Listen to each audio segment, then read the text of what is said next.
రెండు తెలుగు రాష్ట్రాలు, అటు ఆంధ్రప్రదేశ్ ఇటు తెలంగాణ, రెండు ఫైనాన్షియల్ క్రైసిస్ని ఎదుర్కొంటున్నాయా అంటే ఆర్థికపరమైన సంకట స్థితిని ఎదుర్కొంటున్నాయా? ఒక రకంగా సంక్షోభ పరిస్థితి ఉందా? ఎందుకంటే పెద్ద పెద్ద ప్రాజెక్టులకు సంబంధించి నిధుల అలొకేషన్స్ లేట్ అవ్వడం కానీ, లేకపోతే నిధుల విడుదల జాప్యం జరగడం కానీ, అది కొంతవరకు వేల కోట్ల రూపాయల్లో ఉంటాయి. కాబట్టి ఓకే, ఇప్పుడు అమరావతి నిర్మాణం నడుస్తోంది. డెఫినెట్గా అమరావతి నిర్మాణం అంటే అది చాలా పెద్ద ప్రాజెక్ట్ కాబట్టి ఆ నిధుల విడుదల అటు ఇటు కొద్దిగా వెనక ముందు అవుతూ ఉంటాయి. పెద్ద కాంట్రాక్టర్లు ఎల్ఎన్టీలు వాళ్ళు వీళ్ళు వస్తూ ఉంటారు, వర్క్ చేస్తూ ఉంటారు.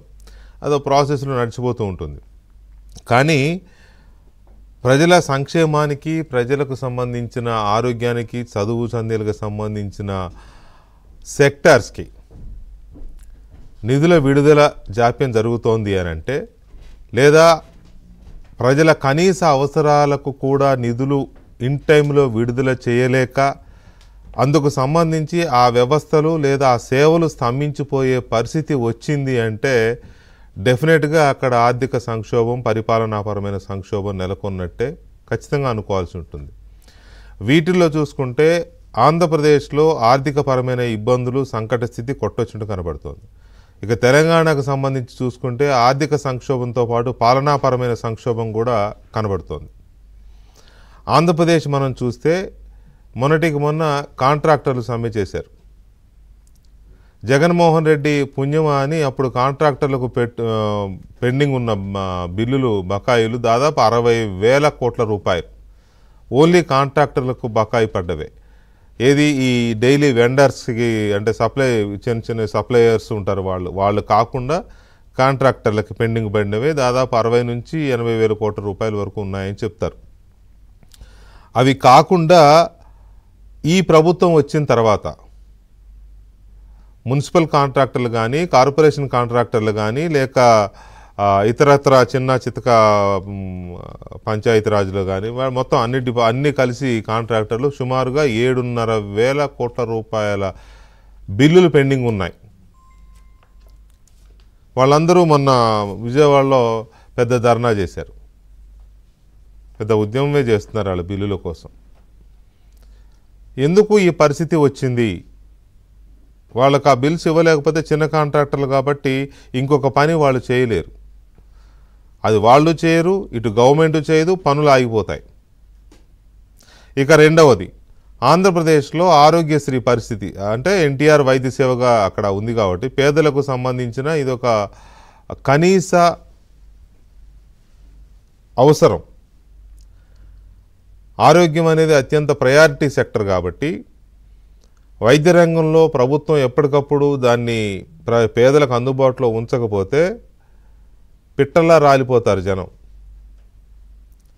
అలాంటిది 2,500 కోట్ల రూపాయల ఎన్టీఆర్ వైద్య సేవ కింద బకాయిలుంటే ఇప్పటికే పలు దఫాలుగా హెచ్చరికలు చేస్తూ వచ్చిన ప్రైవేట్ హాస్పిటల్స్ అన్నీ కూడా ఇవాళ అల్టిమేటం ఇచ్చాయి, రేపటి నుంచి సమ్మెలోకి వెళ్తామని. ఇంతకుముందు కూడా 2-3 సార్లు ఇచ్చారు, జగన్ గవర్నమెంట్లో ఇచ్చారు. అప్పుడు ఏంటి ప్రభుత్వం ఏంటి ఇదేంటి అని అప్పుడు ప్రశ్నించాం అందరం. ఇప్పుడు కూడా ఈ ప్రభుత్వం వచ్చినాక ఇప్పుడు 2-3 సార్లు చంద్రబాబు నాయుడు కూటమి ప్రభుత్వం వచ్చిన తర్వాత 2-3 సార్లు వాళ్ళు అల్టిమేటం ఇచ్చారు, కొద్దిగా బిల్స్ క్లియర్ చేసినట్టున్నారు. బట్ ఇప్పుడు పెద్ద ఎత్తున 2,500 కోట్ల రూపాయలు అంటే ఈ చిన్న చితక హాస్పిటల్స్కి, గ్రామీణ ప్రాంతాల్లో ఉండే ఈ ప్రైవేట్ హాస్పిటల్స్ కానీ, చిన్న పట్టణాల్లో ఉండే ప్రైవేట్ హాస్పిటల్స్కి కానీ ఇది చాలా పెద్ద బర్డెన్. ఇది ఆంధ్రప్రదేశ్కి సంబంధించి కాంట్రాక్టర్స్ అండ్ వైద్య సౌకర్యాలకు సంబంధించి ఎన్టీఆర్ హెల్త్ దీనికి సంబంధించి. ఇక తెలంగాణ అత్యంత భయంకరంగా ఉంది సిచ్యువేషన్. 1000 కళాశాలలు, వృత్తి విద్యా కళాశాలలు, ప్రొఫెషనల్ కోర్సెస్ అన్నీ మొత్తం డిగ్రీ కాలేజీలు కానీ, పాలిటెక్నిక్ కానీ, బీఫార్మసీ కానీ, ఎంఫార్మసీ కానీ, బీటెక్ కానీ, ఇంకా అన్ని పాలిటెక్నిక్ ఎవ్రీథింగ్. ఈ కళాశాలలన్నీ 1000 కళాశాలలు సుమారుగా 8,000 కోట్ల రూపాయలు బకాయిలు పడుతుంది ప్రభుత్వం వాళ్ళకి ఫీజు రియంబర్స్మెంట్ కింద. అఫ్కోర్స్ వీటిల్లో 5,500 కోట్లు సుమారుగా గత ప్రభుత్వం నుంచి ఈ ప్రభుత్వానికి దగలు పడిన బకాయిలు. అయి ఉండొచ్చు. అయితే ఏంటి, ప్రభుత్వం గవర్నమెంట్ వాళ్ళకి అవసరమైనప్పుడు చెప్తారు కదా, government is a continuous process అని చిలక పలుకులు పలుకుతారు కదా. ఆ ప్రభుత్వంలో బకాయి ఉంటే ఏంటి, ఈ ప్రభుత్వంలో బకాయి ఉంటే ఏంటి, చచ్చినట్టు చెల్లించాల్సిందే. పోనీ ఆ ప్రభుత్వ హయాంలో 5,500 కోట్లు ఉంటే, మరి ఈ ప్రభుత్వం వచ్చినాక 2,500 కోట్లు వీళ్ళు బకాయి పడ్డారుగా. వీటి సంగతి ఏంటి? ఈ సంవత్సరానికి, ఈ విద్యా సంవత్సరానికి సంబంధించే 1,200 కోట్ల రూపాయల బకాయి ఉంది.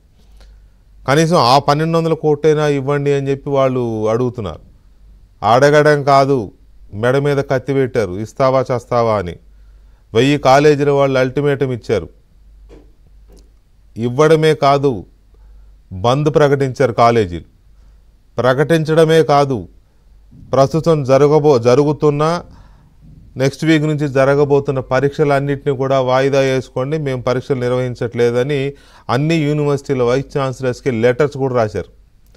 ఇది ఒక రకంగా చెప్పాలంటే తెలంగాణ ఎడ్యుకేషన్లో ఒక పెద్ద క్రైసిస్. చర్చలు జరుపుతాం, ప్రభుత్వం చర్చలు జరపడం కాదు, అసలు ఈ పరిస్థితి ఎందుకు వచ్చింది? వాళ్ళకి ఇవ్వాల్సిన ఫీజు రియంబర్స్మెంట్, అదేమంటే రాజశేఖర రెడ్డి పెట్టిన ప్రోగ్రాం, మా flagship program fee reimbursement, Aarogyasri, ఇవన్నీ అని చంకలు గుద్దుకుంటూ చెప్తారు కదా. మరి వాళ్ళకి ఇవ్వాల్సిన డబ్బులు ఇవ్వకపోతే ఆ ప్రోగ్రాం ఎందుకు ఇంకా? సో ఇది ఒకటి. ఇక ఆరోగ్యశ్రీ వాళ్ళు అల్టిమేటం ఇచ్చి కూర్చున్నారు. తెలంగాణలో హాస్పిటల్స్ అసోసియేషన్ వాళ్ళు రేపటి నుంచి మేము బంద్లోకి వెళ్తున్నామని చెప్పి, వాళ్ళకి పెద్ద ఎత్తున బకాయిలు ఉన్నాయి. తెలంగాణ హెల్త్కి సంబంధించి దాదాపు 1000 కోట్ల రూపాయల బకాయిలు ఉన్నాయి. వాళ్ళు నడవాలి కదా. వాళ్ళకి ఒక హాస్పిటల్కి ఒక 4-5 కోట్లు బకాయిలు ఉంటే వాళ్ళు జీతాలు ఇచ్చుకోవాలిగా స్టాఫ్కి. ఎలా బతుకుతారు వాళ్ళు? హాస్పిటల్స్ ఎలా నడుస్తాయి? మీ మటుకు మీరు ఆరోగ్యశ్రీ ఉంది కదా అని చెప్పి జనానికి ఇచ్చారు.